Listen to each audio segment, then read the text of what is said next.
방금 읽은 로마서 13장 1절로부터 7절에 있는 말씀을 통해서 세상의 권세 앞에서 라고 하는 제목으로 준비된 하나님의 말씀을 증거하도록 하겠습니다. 사랑하는 여러분, 우리는 다 하나님을 믿는 사람들입니다. 하나님을 믿는 사람들에게 있어서 가장 중요한 것이 있다면 무엇일까요? 그것은 하나님을 잘 믿는 일이 아니겠습니까? 하나님의 백성들에게 있어서 하나님을 잘 믿는 것보다 더 중요한 일은 있을 수가 없습니다. 어떻게 하면 하나님을 잘 믿을까요? 어떻게 하면 우리가 부끄럽지 아니하는 제대로 된 그리스도인으로서 성장해 나갈 수 있겠습니까? 오늘날 여기저기서 들려오는 소리가 있습니다. 한국교회 끝났다.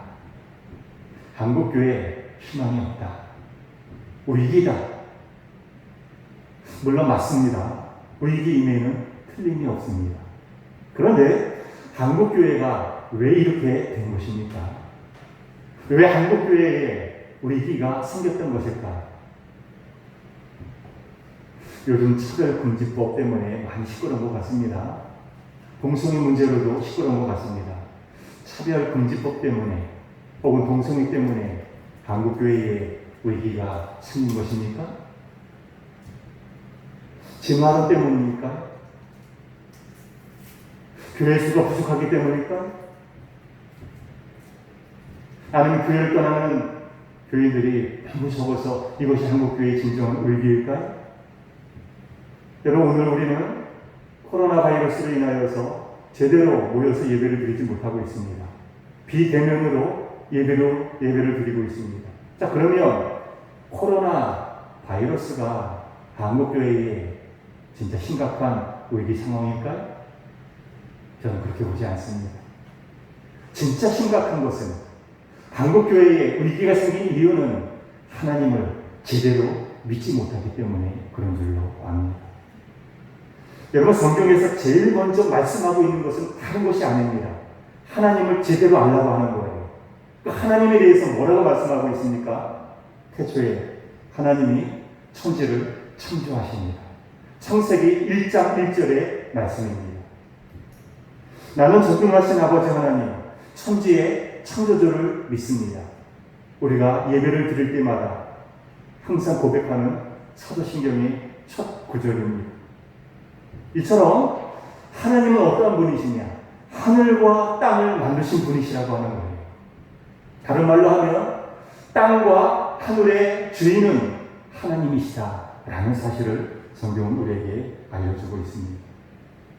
따라서 이 세상에 있는 모든 것의 주인은 하나님이시기에 그 하나님의 주권을 인정하고 그분께 순종하는 삶을 살아가는 것, 그것이 바로 모든 성경과 기독교 신앙의 기초 중의 기초인 줄로 믿습니다.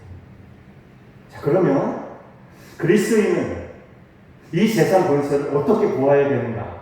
여기에 대한 답을 우리는 쉽게 내릴 수가 있겠습니다. 우리 그리스도인은 이 세상 권세를 어떻게 보아야 하는가? 왜 이 질문을 드리느냐 하면 오늘 성경 본문이 바로 이에 대한 내용이기 때문에 그렇습니다. 세상 권세 앞에서 그리스도인들은 어떠한 자세와 어떠한 태도를 가지고 살아야 될 것인가? 1절에 있는 말씀을 보기를 원합니다. 각 사람은 위에 있는 권세들에게 복종하라. 권세는 하나님으로부터 나지 않음이 없나니 모든 권세는 다 하나님께서 정하신 바라 말씀하고 있습니다. 우리에게 요구하고 있습니다. 복종하라고 하는 거예요. 순종하라고 말씀하고 있습니다. 그런데 누구에게 그렇게 하라고 하는 것입니까? 위에 있는 권세들에게 그렇게 해야 된다 알려주고 있습니다. 자, 위에 있는 권세들은 무엇일까요? 오늘 본문과 맥락을 같이 하는 말씀이 디도서에도 보면 나오고 있습니다. 디도서 3장 1절과 2절에 있는 말씀을 여러분께 공독해 드리겠습니다. 너는 그들로 하여금 통치자들과 권세 잡은 자들에게 복종하며 순종하며 모든 선한 일 행하기를 준비하게 하며 아무도 비방하지 말며 다투지 말며 관용하며 범사의 온유함을 모든 사람들에게 나타낼 것을 기억하게 하라. 그러니까 세상 통치자들에게, 권세 잡은 자들에게 복종해라. 순종하는 삶을 살아야 된다. 성경이 이것을 우리에게 가르쳐주고 있습니다. 자, 그러면 지금 이 나라를 다스리는, 통치하는 권세를 잡은 자가 누구에게 있습니까? 소위 당정청이라고 해서 여당이 어디입니까?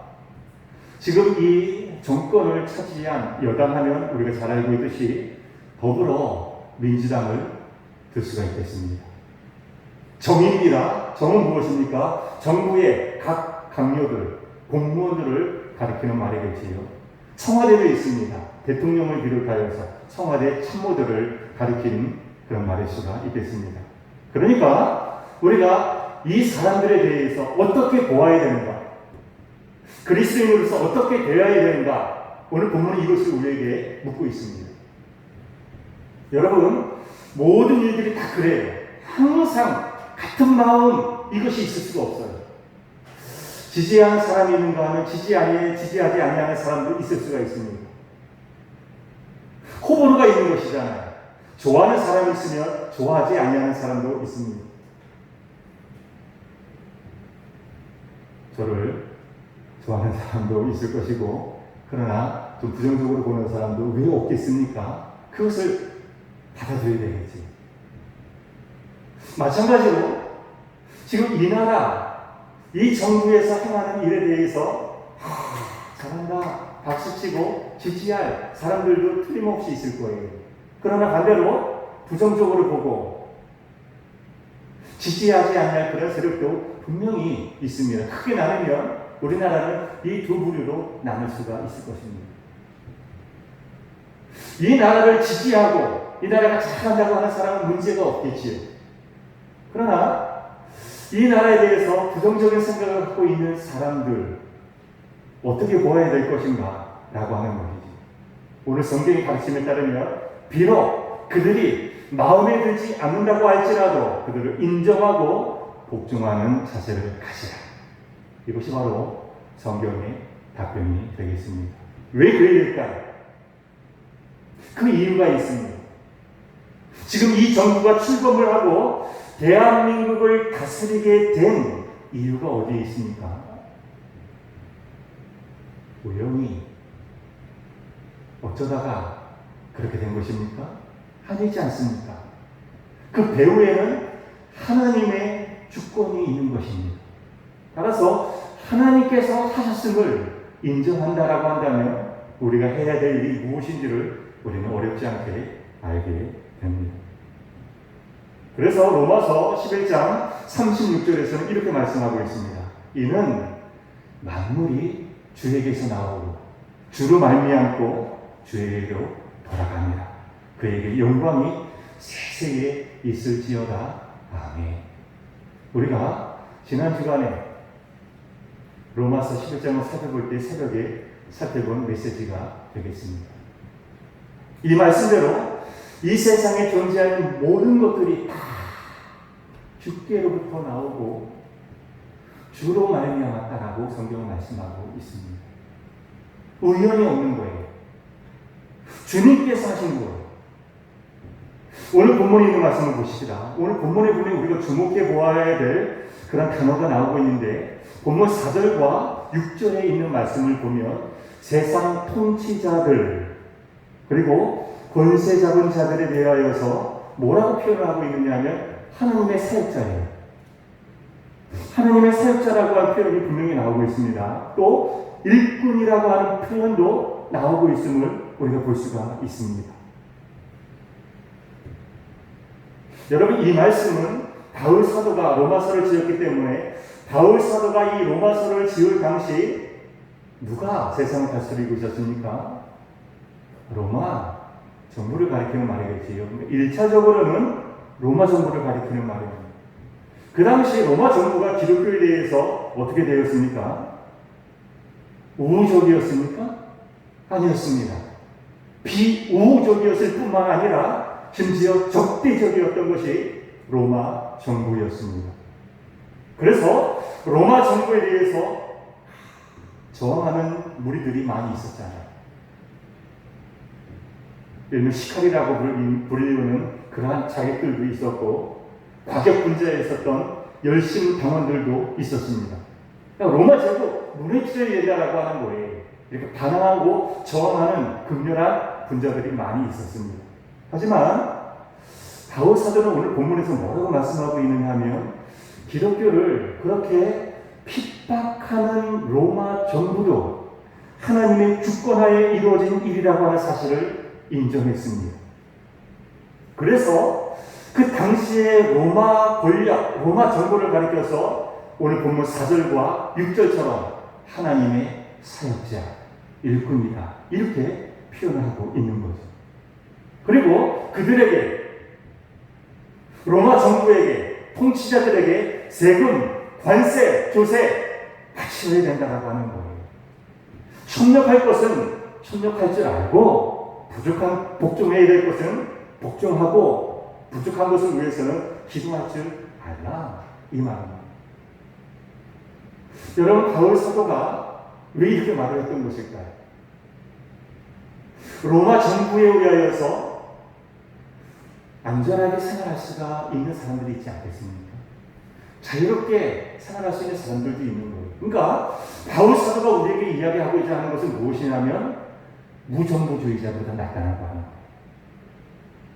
그러니까 기독교인들은 이 나라, 이 정부를 위해서 어떻게 해야 될 것인가 분명하게 우리에게 답을 주고 있습니다. 여러분, 우리는 하나님께서 하시는 일을 다 할 수가 없습니다. 우리는 한계가 있는 존재이죠. 우리는 내가 알고 있는 이 너머에 있는 것을 우리는 알지 못합니다. 우리는 무지하고 무능하기 짝이 없는 실로 연약한 존재가 우리 인간일 수밖에 없음을 잘 압니다.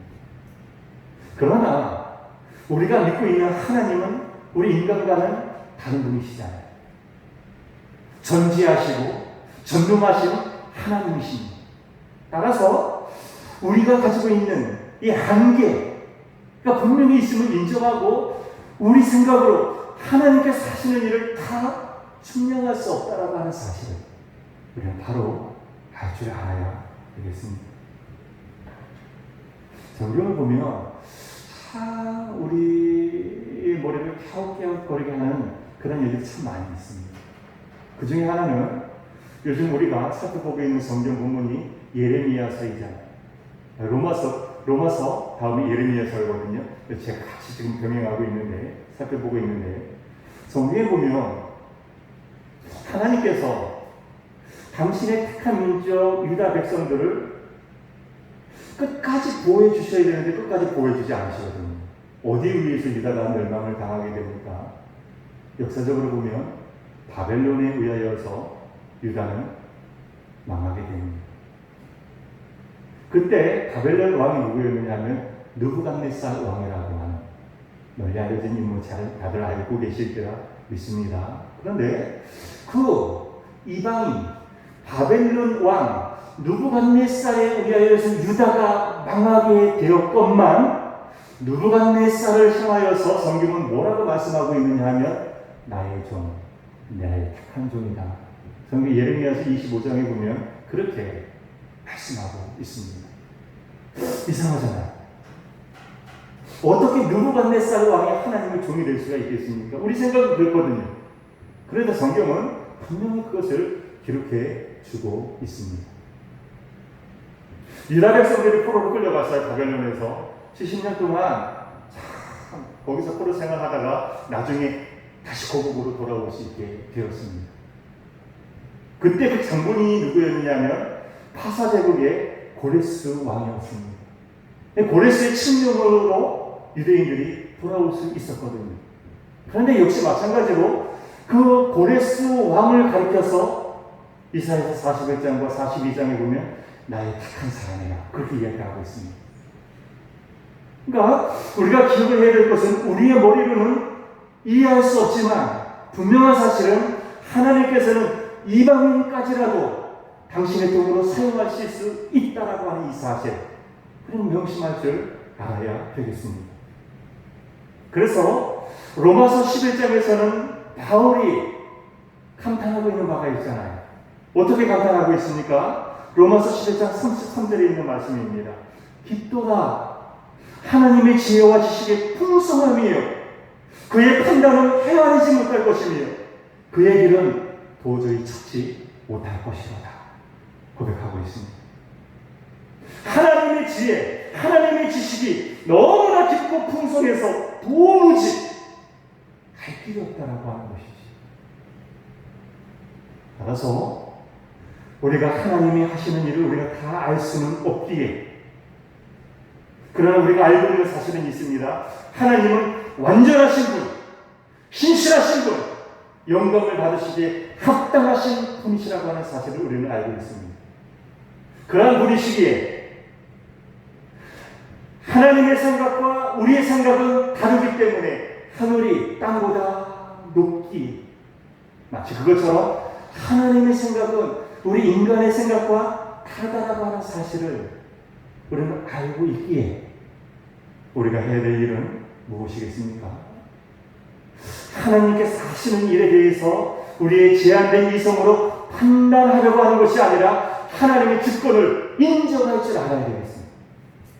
하나님을 왕으로, 모든 것의 주인으로 인정할 줄 아는 우리가 해야 될 일이 바로 이것임을 우리는 기억할 줄 알아야 되겠습니다.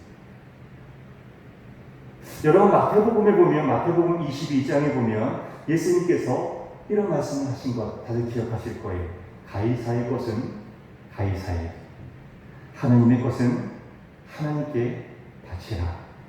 예수님께서 그렇게 말씀하셨습니다. 여러분 이 말씀도 오늘 본문과 같은 맥락의 말씀이라 생각합니다.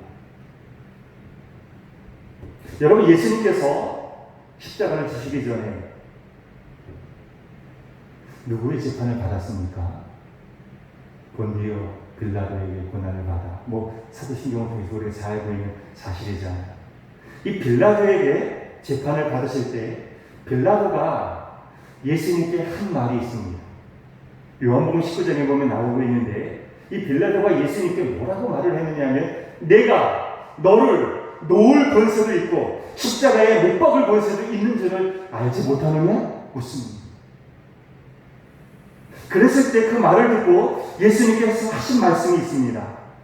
위에서 주셨기 때문이라고 하는 거예요. 위에서 주지 아니했다라고 한다면 나를 해야 할 권세가 없었으리라. 예수님의 대답이 바로 이것이었습니다. 그러니까 예수님을 잡아서 십자가에 매다는 그러한 권세라고 할지라도 그 권세는 누구에게로부터 주어진 것인가? 하나님으로부터 오는 권세라고 하는 거예요. 그러니까 예수님께서는 그 권세에 의하여서 십자가에 달려 죽으신 거예요. 순종하시고 복종하신 예수님이심을 우리는 성경을 통해서 확인해 볼 수가 있습니다. 자, 그러면 말씀의 결론을 한번 내려 보십시다. 오늘 우리가 주일임에도 불구하고 우리가 사랑하는, 우리가 섬기는 하람 예배당에 모여서 예배를 드리지 못하고 있습니다. 이 정부가 집합 제한 명령을 내렸기 때문에 우리가 오늘 각 축소에서 실시간으로 영상을 통하여서 우리가 예배를 드리고 있을 뿐입니다. 자, 이 문제를 우리는 어떻게 보아야 될까요? 어떤 분은 그렇게 말을 합니다. 하나님께서 지켜주실 터인데 뭐가 그리 겁내고 뭘 그리 두려워하느냐, 정부 명령 무시하고 예배 강행해야 된다, 이렇게 주장하는 이들도 있습니다. 여기에 대해서 어떻게 생각하십니까? 일견 일리 있는 말일 수도 있다고 봅니다. 그런데 이 문제는 그렇게 볼 수만 있는 게 아니거든요. 여러분 이번에 다시 코로나 바이러스가 급속하게 확진자가 급증이기 때문에 오늘과 같은 이런 조치를 단행하게 된 것이잖아요. 3월달 4월달 한번 그때를 한번 거슬러 우리가 한번 돌아보십시다. 그때 보도에 의하면 신천지 이단도 똑같이 이런 말을 했습니다. 그런데 신천지를 인하여서 전 국민이 얼마나 많은 피해를 입어야 되었습니까? 우리 모두 잘 알고 있는 사실 아닙니까? 어떤 분은 또 그렇게 얘기를 합니다. 우리나라 전쟁 중에도 예배를 신 적이 없다고 하는 거예요. 그런데 어떻게 거룩한 주일 성수를 범할 수가 있느냐? 이렇게 주장하는 사람도 있습니다. 여러분 어떻게 생각하십니까? 물론 틀린 말이 아닙니다. 맞습니다. 한국 기독교 역사를 보면 1884년, 1885년 그때 복음이 아펜셀러, 언더우드 선교사님을 통하여서 복음이 전래된 이후에 주일을 범한 적이 없어요. 기독교 역사를 보면 범한 적이 없습니다. 전쟁 중에도 6.25 전쟁 중에도 예배를 쉰 적이 없었습니다. 하지만 그때도 모두가 예배당에서 모여서 예배를 드리는 것이 아니었습니다. 많은 이들이 예배당 대신에 피난처에서, 가정집에서, 다양한 자리에서 예배를 드렸을 뿐입니다. 이런 의미에서 예배는 중단되지 않았다라고 할 수가 있습니다. 이렇게 말하는 사람들도 제가 만났습니다. 이런 명령을 내린 이 정부, 정권 퇴진 운동을 벌여야 되는 것이 아닌가 분개하면서 우리 나가야 된다라고 하는 거예요. 하루빨리 끌어내려야 된다. 이렇게 주장하는 이도 제가 만난 적이 있습니다. 여기에 대해서 여러분 어떻게 생각하십니까? 만일에 국가의 명령과 하나님의 뜻이 상충이 될 때, 충돌이 될 때, 배치되는 일이 있으면 우리는 어떻게 해야 될까요?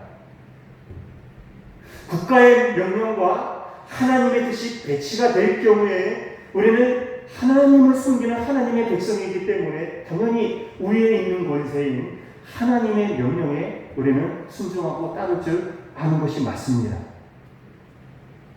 그런 불의한 정권에 맞서서 아주 과감하게 싸울 줄 알아야 되겠습니다. 여러분, 초대 예루살렘 교회, 우리가 가장 이상적인 교회를 얘기할 때 예루살렘 초대교회를 생각하잖아요. 그 예루살렘 초대교회가 있었던 그 당시 한번 생각해 보십시다. 앞에서도 말씀을 드렸다시피 그때 로마 정부, 로마 황제를 숭배해야 된다라고 하는 거예요. 절을 해야 된다라고 하는 거예요. 거기에 많은 분들이, 많은 그리스도인들이 안 된다라고 하는 거예요. 과감하게 맞서서 싸우다가 사자밥에 죽기도 했고, 활돌 끓는 가마에 던져져서 죽임을 당하기도 했고, 톱으로 사지가 잘려서 목숨을 잃는 분들도 많이 있었습니다. 순교를 당했잖아요. 여러분 일제시대 때 한번 생각해 보십시다. 진사참배하라고 강요를 했습니다. 그랬을 때 저건 우상 숭배야. 나는 그럴 수가 없어. 하면서 많은 목사님들이 그리고 신앙인들이 거기에 대해서 완강하게 거부하다가 투옥되고 순교를 당하는 일이 얼마나 많이 있었습니까? 어떠한 모습이라고 생각하십니까?